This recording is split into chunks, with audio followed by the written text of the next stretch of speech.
Hello, my name is Michael Pewitt, and today is April 28th.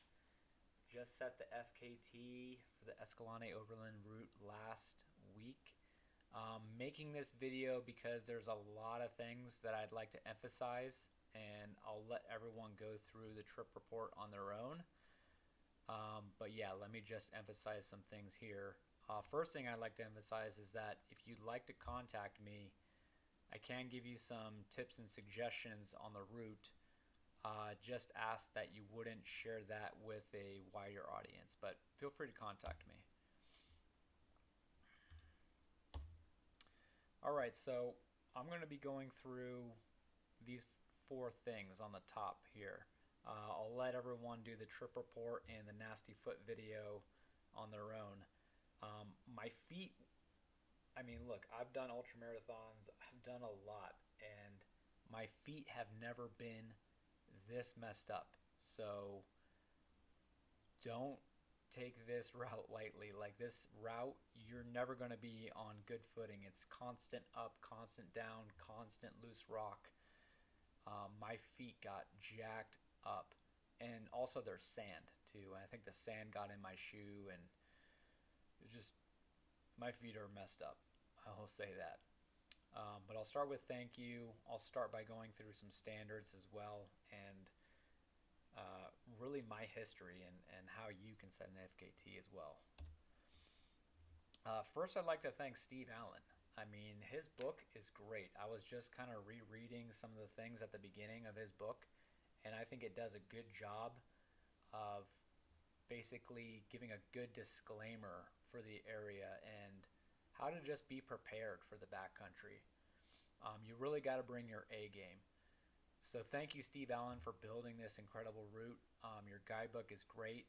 There are a couple things that I'm going to correct later on. I'd like to thank Andrew Skirka as well. I think the reason that I found this route is because of Andrew Skirka. Um, he and Alan Dixon posted a. I mean, if you look up Escalante Overland Route, you'll find probably Alan Dixon's website where he talks about it. But I think it was Andrew Skirka. I was like researching Andrew Skirka and Escalante, and he does a lot of these high routes, and so they called it a different kind of high route, and that's how I think I found this route because I'm very interested in sort of traversing an entire range, an entire mountain range, or traversing an entire area, and that's what the Escalante Overland Route is you're traversing basically the entire Escalante region. Big thanks to Emily and Garrett. I would not have done this FKT had it not been for Emily posting it as an FKT. Um, there was like a little bit of competition in me that I was like, okay, this thing can be done a little bit quicker. Let me go do that. But they also posted a GPX file, and so thank you guys for do that. Think you guys did a great job navigating. Um, I mean, most of what you did, I did. So thank you guys for that. Thank you, Nate, Lulu, Butch, for getting me out of Hole in the Rock Road. Joe and Patty, they got me on the highway back to my car. Thanks, Mom and Dad. You supported me the whole way through, and I know you're watching this. Thank you, Teresa and Stella, for your constant care and love. Michael Piltz, you had some interest in this, and thank you for watching and reading this. I know you're going to get a lot out of this report. I took a lot of time building this, so thanks, guys, for watching. Let me just start off with the standards, because, I mean, look, FKT has their standards for, like, what's unsupported, what's self-supported on their website, and there are so many ways to cut this route any way you kind of want. I mean, you can go down this gully into Boulder Creek, you can go down here into Boulder Creek and cut off a ton. Um, I'm just going to lay out some rules. So if you read Steve Allen's guidebook, he says do hike 5 and hike 5 has you going into Boulder Creek right around here. So I'm going to say you got to go around this mesa. You can try to find a way down into Boulder Creek over here if you want. I just found the easiest way was probably over here. But you got to go around this mesa. I'm going to say that. That's the rule, is you have to go around this mesa. And then for the finish, you must drop in to the Long Branch of Sleepy Hollow. And you must finish at the Coyote Gulch access point. I think it's called 40 Mile Ridge Trailhead. I don't care if you have a sedan and you got to park at Redwell. You finish here and you go walk out to there. That's exactly what I did. I mean, I had to hitch out and I walked most of this road all the way back. I was almost at Hole in the Rock Road when I finally got a hitch. But I mean, finish here. This is where you have to finish. And then you got to drop into this branch. You can't, come down the river and then come up cracking the wall and finish here. You got to come down the Long Branch. I mean, you can try to cut off this mesa, but I actually was about to, and then Steve Allen just in his book said, like, don't. Just don't. And then I looked at the name of this canyon, and it's called Don't Do It Canyon. So I was just like, oh, man. Because I know that these Navajo domes can be actually pretty tough to navigate. All right, so that's the finish. You must do Shofar, Hydra, and Ichabod. I'm going to ask the FKT if they can create a variation, but to me, the standard route includes Shofar, Hydra, and Ichabod. If you read the book, it basically says, like, choose the best option for you. And, I mean, the best option for an FKT is frankly just, cutting out these and going down the river. But if you ask me, that's not the whole route. The whole route is Shofar, Hydra, and Ichabod. So you must do these. To me, the standard point-to-point route includes these. And then, I'll ask the FKT if they can create a variation. If enough people start cutting out these, I'll just ask the FKT to set a variation. So basically you must do things as the guidebook describes. Go in and out of the canyons as described. And then you must head the canyons as described as well. I guess there's like a way that you can cut out Baker Canyon by going down to the river and going down some Moki steps and then just bypassing that entire canyon. You gotta go around it. You gotta head that canyon.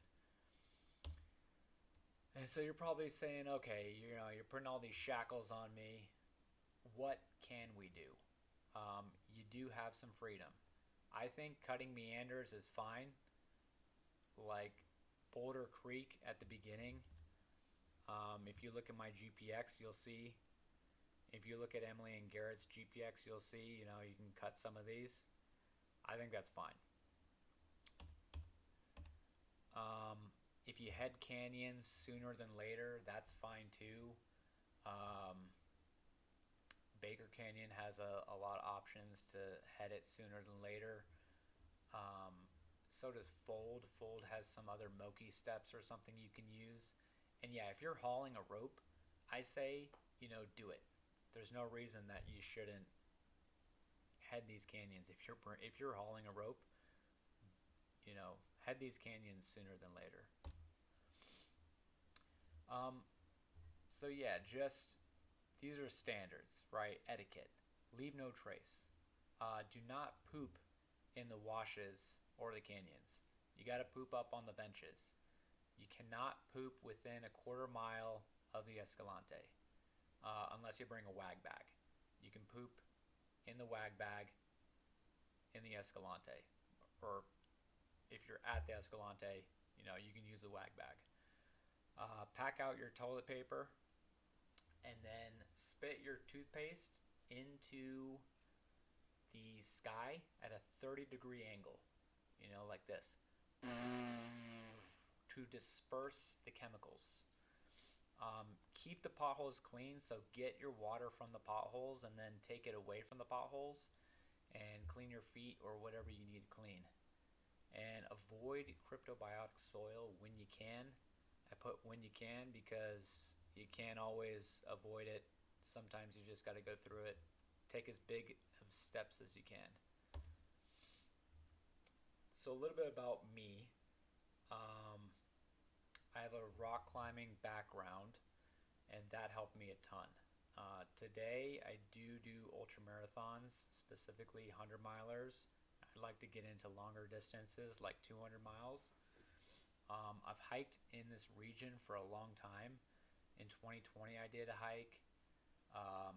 And I've just been wanting to come back every year because I think the Escalante is just so awesome. I mean, it's just such a beautiful place. It's really got every kind of desert thing.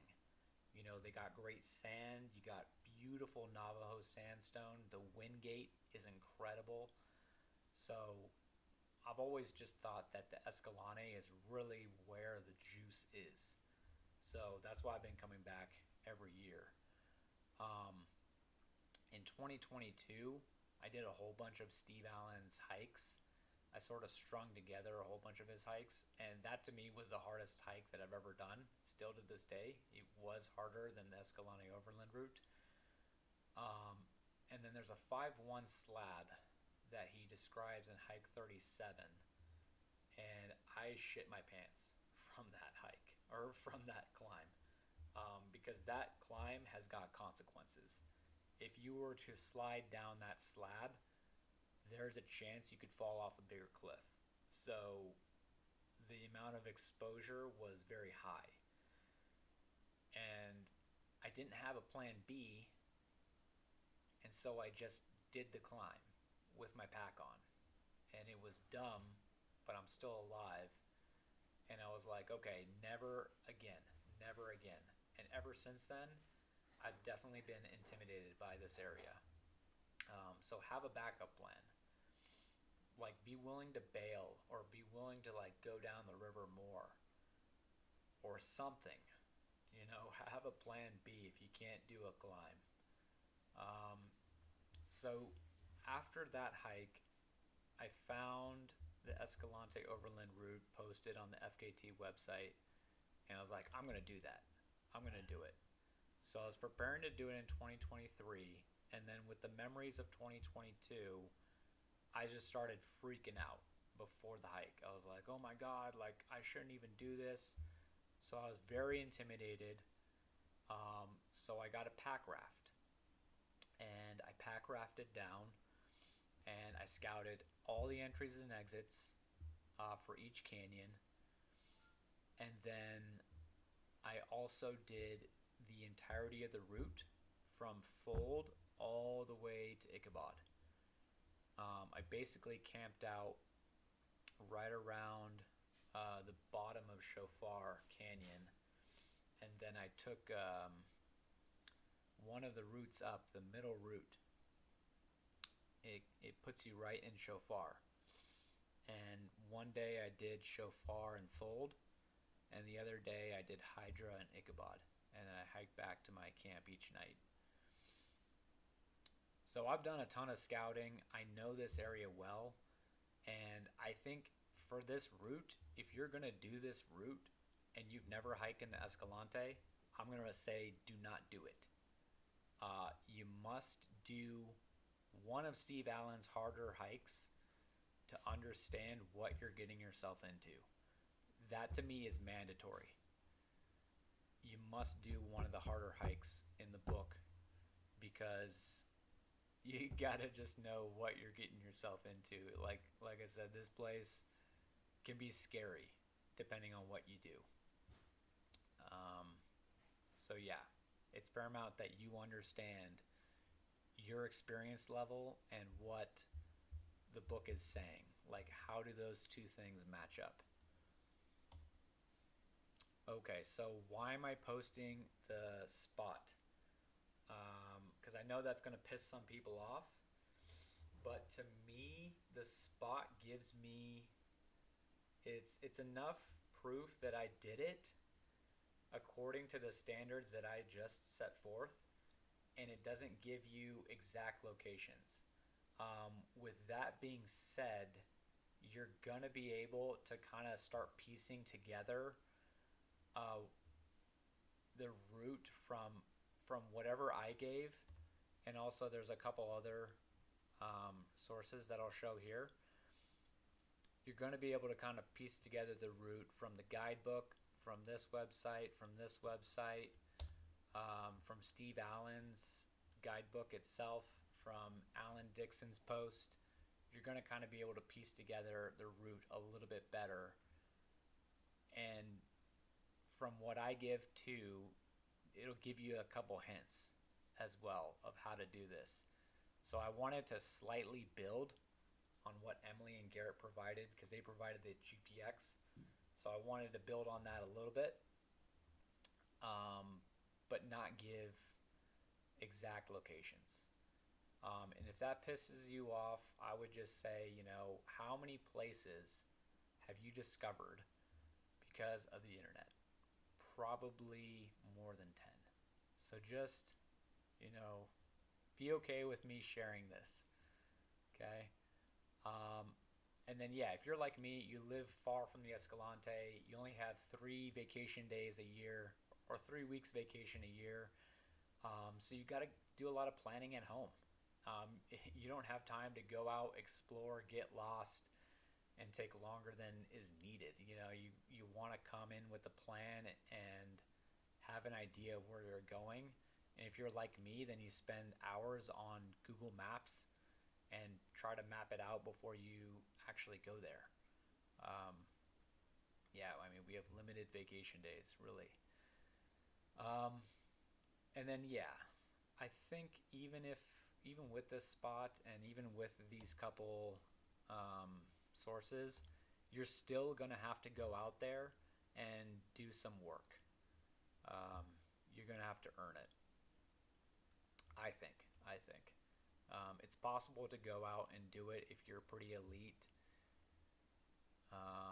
with just the information that I gave and these other sources. But I don't recommend it. I think you're going to have to go out and scout things. For your FKT, what are some things that you should think about? So for the water, these are all the, I would say, reliable water sources, 100% reliable. Boulder Creek and the Escalante River for sure. And at the bottom of these canyons, at the bottom of Fold, the bottom of Scorpion too. The bottom of Scorpion should have water.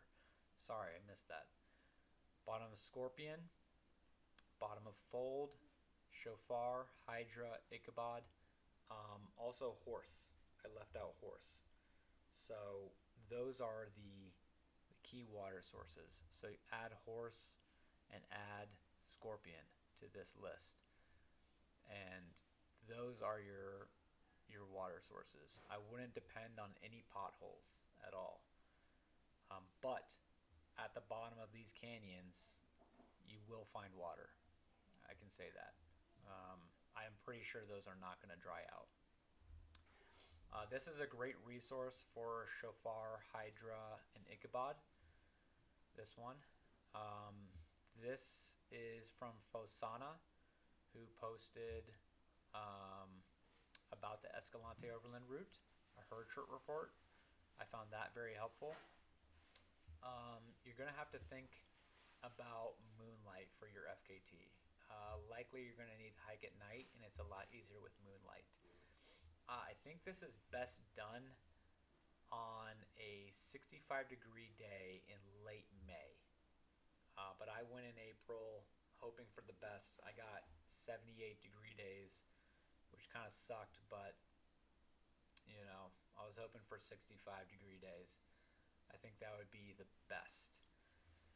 And then think about where you can run. You can run pretty much all the slick rock sections, but I did not. And you can run on the horse trail after Scorpion Gulch. And then just think about like which direction you can go. I'm actually glad I went southbound because this elevation change is in your favor if you're going southbound. It's 1,000 feet lower in the south. The trailhead ends at 4,600 feet, and it starts at 5,800. I think the river direction is not a huge factor. I used to think it was, but I don't actually think it is. But where you will be at night is a big factor. And for me, going northbound, I was thinking, okay, I just want to knock out Shofar, Hydra, and Ichabod. And that would have been good for me had I just knocked those out, because those are definitely harder sections. But that being said, there's other things like the technicality of the route. Climbing out of the Gulch, Horse, and Silver Creek was easier southbound. Those all had catter trails on the south side. So climbing out of these was easy, and then going up them would have been more difficult for sure. And then I had my personal rules. I think you should create some for yourself too. But I was thinking prioritize safety. And then I thought this would mean like, hey, watch out for your sleep deprivation. But I didn't have a lot of sleep deprivation issues. But mainly it just meant for me taking off my pack for the climbs. Like taking off the pack helped a ton. I did not think it would help that much, but it really did. Taking off the pack helps a ton for these rock climbs. So just do that. I even went solo, and I brought some rope, and it helped to take off my pack for some of those. Be willing to bail, but try to finish. Run when possible. And I didn't follow this one. I didn't follow number 3 well at all. I stopped a lot of times to pull out my GoPro, take pictures, talk about where I'm going. So I didn't go as fast as I could, honestly. But I did enjoy the ride, even at night. Some of my favorite times were at night. I mean, coming into Shofar at night, I'll never forget that experience. It was awesome coming into Shofar at night, hearing all the frogs in the canyon. Very cool. And just seeing the whole canyon in moonlight, I'll never forget that. So I'm going to let everyone go through the trip report on their own. But there's just a couple things that I'd like to point out that are wrong in the guidebook. The first is this crease exit.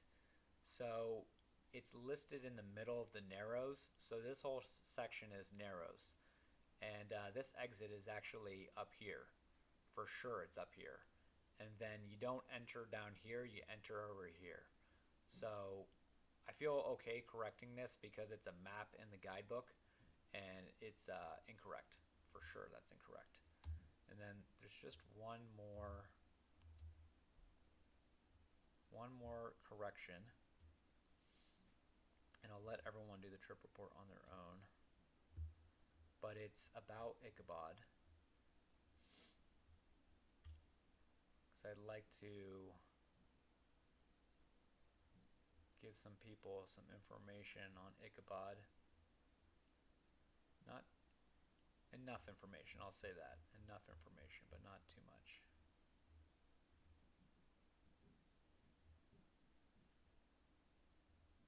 So yeah, the climb out of Hydra too.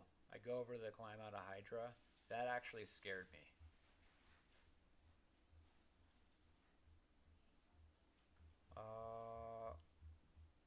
Okay, I guess it's at the beginning.